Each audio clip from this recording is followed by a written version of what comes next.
मेरा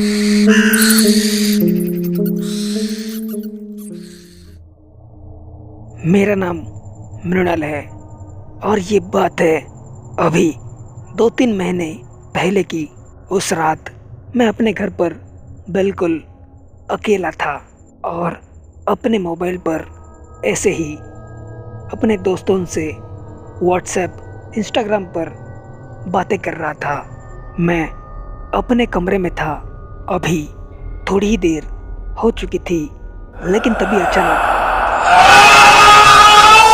मेरे घर के बाहर से मुझे किसी के जोर-जोर से चिल्लाने की आवाज़ आने लग गई। मैंने उस आवाज़ को इग्नोर करने की कोशिश की, लेकिन वो आवाज़ मुझे बहुत ही ज़्यादा खतरनाक लग रही थी।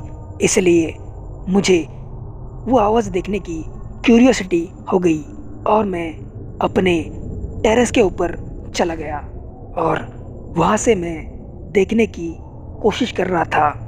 धीरे-धीरे वो आवाज़ तेज़-तेज़ हो रही थी।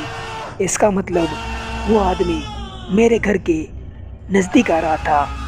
अभी थोड़ी ही देर हो चुकी थी, लेकिन तभी अचानक मैंने अपने सामने देखा कि रास्ते पर एक आदमी चल रहा था और उसके हाथ में एक खंजर था। वो आदमी एकदम पागलों की तरह चिल्ला रहा था और वो हमारे घर के ही नज़दीक आ रहा था। वो देखकर मैं बहुत ही ज़्यादा डर गया। अभी मैं कुछ और सोचने ही वाला था, तभी मुझे वो बात याद आ गई जिसकी वजह से मेरी जान एकदम हलक में आ गई और मेरे रोंगटे खड़े हो गए, क्योंकि मैंने अपने घर का मेन दरवाज़ा खुला छोड़ दिया था।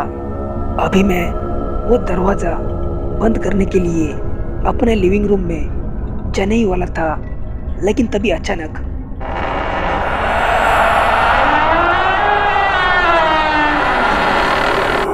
मेरे घर का दरवाज़ा खोलने की आवाज़ आ गई। इसका मतलब मेरे घर के अंदर कोई ना कोई ज़रूर इंटर हो गया था।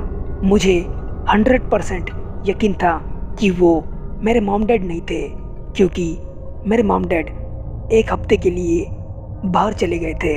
इसलिए मैं तुरंत अपने कमरे में भाग गया और उसका दरवाज़ा अच्छे से बंद कर दिया और मैं भगवान से प्रार्थना करने लगा कि वो आदमी जो कोई भी हो, वो वही आदमखोर ना हो जिसे मैंने कुछ देर पहले देख लिया था। अभी मैं कुछ और सोच पाता, लेकिन तभी अचानक